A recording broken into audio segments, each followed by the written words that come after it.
ونصلي على رسوله الكريم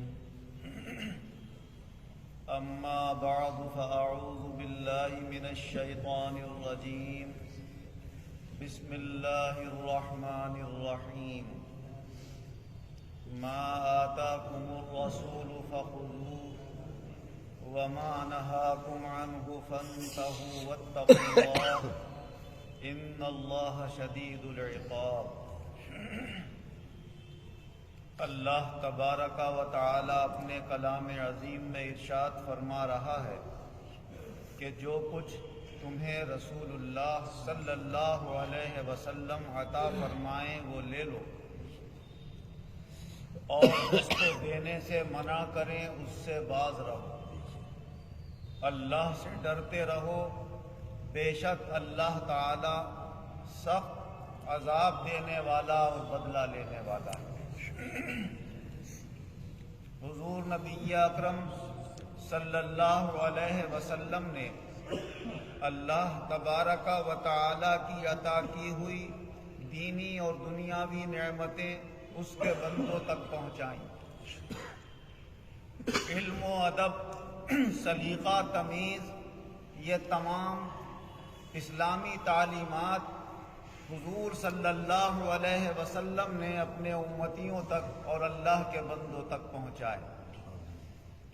انہی میں یہ ادب اور سلیقہ بھی ہے کہ جب کوئی بھی مسلمان کھانا کھائے تو اپنے داہنے ہاتھ سے کھائے، کچھ پینے کی چیز پیے تو اپنے دائیں ہاتھ سے پیے، کھانے کا سامان اگر ایک ہی طرح کا ہے تو اپنے سامنے سے کھائے، ادھر ادھر ہاتھ نہ بڑھائے۔ بسم اللہ الرحمن الرحیم کھانے سے پہلے یہ پڑھ لے۔ حضور نبی اکرم صلی اللہ علیہ وسلم نے ارشاد فرمایا کہ جو شخص کھانے سے پہلے بسم اللہ نہیں پڑھتا ہے تو اس کے کھانے میں شیطان شریک ہو جاتا ہے، اور فرمایا شیطان بغیر بسم اللہ کے کھاتا ہے۔ اس لیے جب تم بھی بسم اللہ نہیں پڑھو گے تو کھانے کی خیر و برکت رک جائے، اور فرمایا ہرگز اپنے بائیں ہاتھ سے نہ کبھی کھانا نہ بائیں ہاتھ سے پینا، کیونکہ بائیں ہاتھ سے بھی شیطان اور کھاتا پیتا ہے۔ ہم یہ سمجھتے ہیں کہ شیطان کوئی ایسی طاقت ہے جو ہماری نگاہوں سے چھپی ہوئی ہے، جس کو ہم دیکھ نہیں سکتے، جبکہ اللہ تبارک و تعالی نے فرمایا کہ یہ شیطان جنوں میں سے بھی ہوتا ہے اور انسانوں میں سے بھی ہوتا ہے۔ جو جنوں میں سے ہوتے ہیں وہ تو ہمیں نظر نہیں آتے، لیکن جو انسانوں میں سے ہوتے ہیں وہ کبھی کبھی ہمیں نظر آ بھی جاتے ہیں۔ اور فرمایا کہ یہ تو اپنی صورتیں بدل لیتا ہے، کبھی یار دوست کی صورت میں آ کر بیٹھ گیا، کھانے میں شریک ہو گیا، بسم اللہ نہیں پڑھی۔ کبھی آپ نے دیکھا کہ ملنے جلنے والا کوئی آدمی ہے، بائیں ہاتھ سے کھا رہا ہے، بائیں ہاتھ سے پی رہا ہے، تو وہ ہو سکتا ہے کہ شیطان اس کی صورت میں آ کر بیٹھ گیا ہو اور وہ اس طرح کی حرکتیں کر رہا ہے اور ہمارے کھانے کی برکتیں دور کرنے کی کوشش کر رہا ہے۔ اسی طرح حضور نبی اکرم صلی اللہ علیہ وسلم نے ارشاد فرمایا کہ جب شام کا وقت ہوا کرے اور سورج غروب ہو رہا ہے تو اپنے گھروں کے دروازے بند کر دیا کرو، اپنے بچوں کو باہر نکلنے سے روک دیا کرو، اپنے کھانے پینے کے سامانوں کو ڈھانک دیا کرو، اگر مشکیزے میں پانی ہے تو اس کا منہ بند کر دیا کرو، اور کسی چیز میں پانی ہے تو اسے ڈھانک دیا کرو، کھانے کی چیز ہے تو اس کے اوپر کوئی بھی برتن نہ ہو تو کوئی چیز ایسی رکھ دو کہ کم سے کم یہ معلوم ہو کہ اس پر کچھ رکھا ہوا ہے۔ فرمایا اس وقت جنوں اور شیطانوں کے نکلنے کا وقت ہوتا ہے، وہ دنیا میں پھیل رہے ہوتے ہیں، جہاں انہیں کوئی کھلی ہوئی چیز نظر آ جاتی ہے وہ اس کے اندر تو اپنا اثر ظاہر کر دیتے ہیں، جس پر ڈھکا ہوا کچھ ہوتا ہے تو وہ کہتے ہیں اس پر ہمارا بس نہیں چلے گا، اور وہ ڈھکا ہوا دیکھ کر وہاں سے ہٹ جاتے ہیں۔ اسی طرح حضور نبی اکرم صلی اللہ علیہ وسلم نے ارشاد فرمایا کہ تمہارے ادب کے طریقوں میں سے ایک ادب کا طریقہ یہ بھی ہے کہ اپنی مونچھیں بھی کبھی کبھی ترشواتے رہا کرو، بال ہونٹوں سے نیچے نہ آئے، کھانے پینے کے وقت کہیں ہمارے پانی وانی میں اس کا اثر نہ پہنچے۔ فرمایا اپنے ناخن تراشا کرو، منہ زیر ناک مونڈا کرو، اپنی بغلوں کے باغ صاف رکھا کرو۔ فرمایا جو پاکی کے کام ہیں وہ داہنے ہاتھ سے کیا کرو، اور جو ناپاکی کا کام ہے وہ بائیں ہاتھ سے کیا کرو۔ استنجا کرنا ہے تو بائیں ہاتھ سے کرو، کھانے پینے کے جو چیزیں ہیں یا پاک صاف کرنے کی وہ دائیں ہاتھ سے اختیار کرو۔ حضور صلی اللہ علیہ وسلم نے ہمیں یہ بھی ادب بتایا کہ جب کوئی کپڑا پہنو تو پہلے دائیں جانب سے اس کی ابتدا کرو، پہلے دائیں ہاتھ میں اپنی آستین ڈالو پھر بائیں ہاتھ میں ڈالو۔ پیجامہ پہننا ہے تو پہلے دائیں پاؤں کے اندر پہنو پھر الٹے پاؤں کے اندر پہنو۔ جوتا پہننا ہے تو پہلے داہنے پاؤں میں پہنو پھر الٹے پاؤں کے اندر پہنو۔ اور فرمایا جب کسی اچھی جگہ جاؤ تو پہلے داہنا قدم آگے رکھو بایاں پاؤں پیچھے رکھو، جب کسی ناپاک جگہ پر جاؤ تو پہلے بایاں قدم آگے رکھو داہنا پاؤں بعد میں رکھو۔ یہ سب ادب اور سلیقے حضور نبی اکرم صلی اللہ علیہ وسلم نے ہمیں سکھائے۔ اور فرمایا کوئی بھی اللہ کی نعمت چھوٹی ہو یا بڑی اسے کبھی حقیر مت جانو، جب تمہیں کوئی اللہ کی نعمت ملے تو اس کا شکریہ ادا کرو۔ فرمایا قیامت کے دن سب سے پہلے جو اللہ تبارک و تعالی اپنی عطا کی ہوئی نعمتوں کے بارے میں تم سے سوال کرے گا، وہ یہ پوچھے گا بتاؤ میں نے تمہیں اچھی صحت عطا فرمائی تھی یا نہیں فرمائی؟ یہ بتاؤ کیا تمہیں میں نے پینے کے لیے پانی دیا تھا یا نہیں دیا تھا؟ تو یہ پانی بھی اللہ کی بہت بڑی نعمت ہے اور صحت بھی بہت بڑی نعمت ہے۔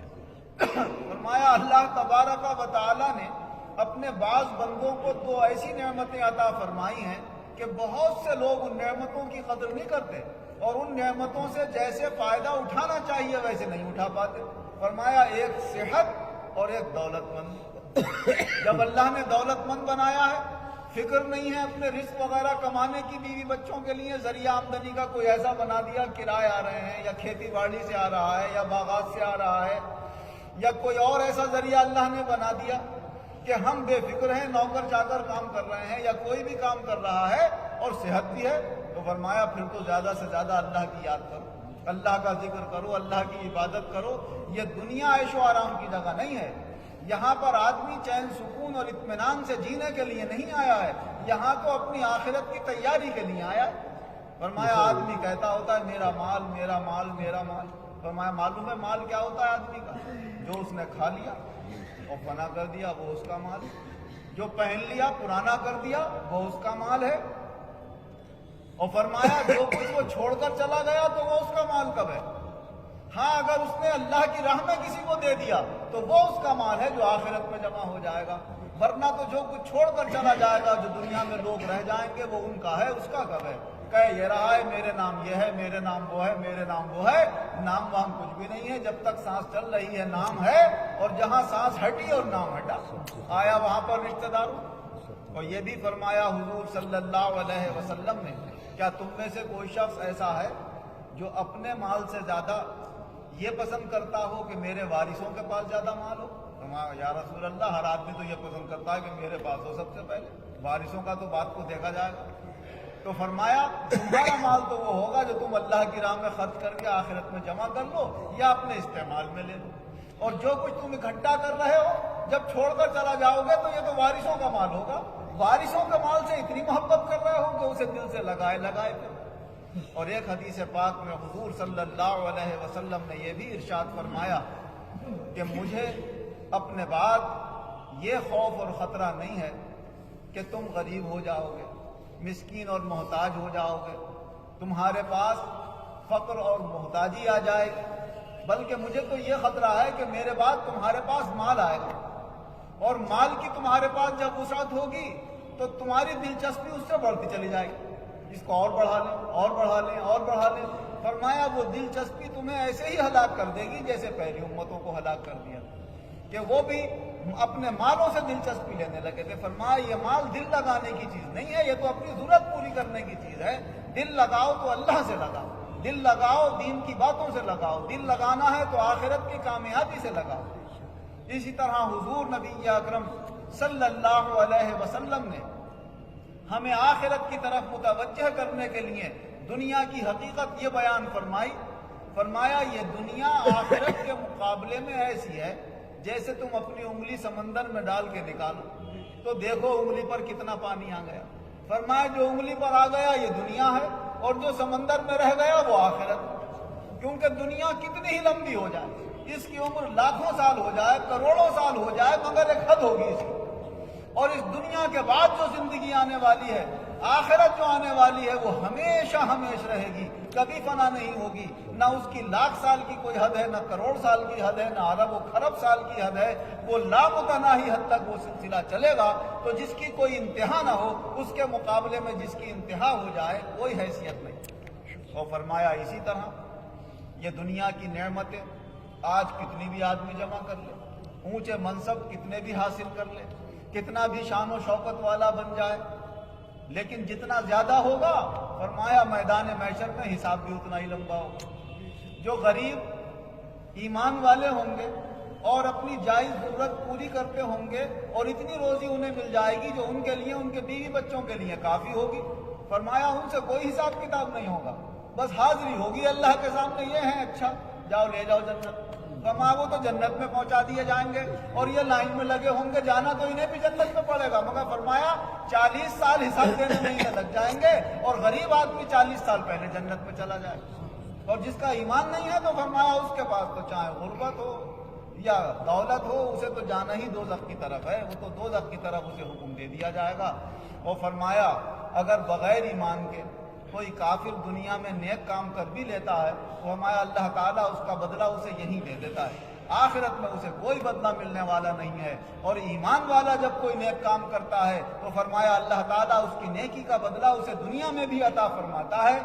کوئی عزت کا ذریعہ بنا دے، کوئی مال میں خیر و برکت کا ذریعہ بنا دے، اولاد کو اچھا بنا دے، اس کے اوپر اثر ڈال دے، بہت سے فائدے اس سے دنیا میں ہو سکتے ہیں۔ اور فرمایا اس کی جو جزا اور بدلہ ہے وہ آخرت میں بھی اللہ نے تیار رکھی ہے، کہ جب مومن آخرت میں جائے گا تو اس کی نیکی کا بدلہ اللہ اسے آخرت میں بھی عطا فرمائے۔ اللہ تبارک و تعالی ہمیں اور آپ کو کامل ایمان والا بنائے، اور ساتھ ساتھ اسلامی آداب اور طور طریقے سیکھ کر اس کے مطابق زندگی گزارنے کی توفیق عطا فرمائے۔ دونوں جہان میں اللہ ایمان اور عزت کے ساتھ اچھی کامیابی عطا فرمائے۔ آمین۔ الحمدللہ رب العالمین والعاقبۃ للمتقین والصلاۃ والسلام علی خیر خلقہ محمد وآلہ واصحابہ اجمعین۔ اے اللہ ہمارے گناہوں کو معاف فرما، آئندہ گناہوں سے بچنے کی توفیق عطا فرما، جو بیمار ہیں انہیں شفا عطا فرما، جو قرض دار ہیں انہیں قرضوں سے نجات عطا فرما، جو بے روزگار ہیں انہیں اچھے روزگار عطا فرما، جو برسر روزگار ہیں ان کے روزگاروں میں خیر و برکت اور ترقیاں عطا فرما، ہمارے ایمانوں میں اور قوت اور روشنی پیدا فرما، ایمان و عزت کے ساتھ زندہ رکھ، ایمان و عزت کے ساتھ بآسانی خاتمہ فرما، ایمان و عزت کے ساتھ آخرت میں ہمارا حشر فرما، دونوں جہان میں ہم سب مسلمانوں کو شاندار کامیابی عطا فرما، اپنی سب مخلوق پر رحم و کرم فرما۔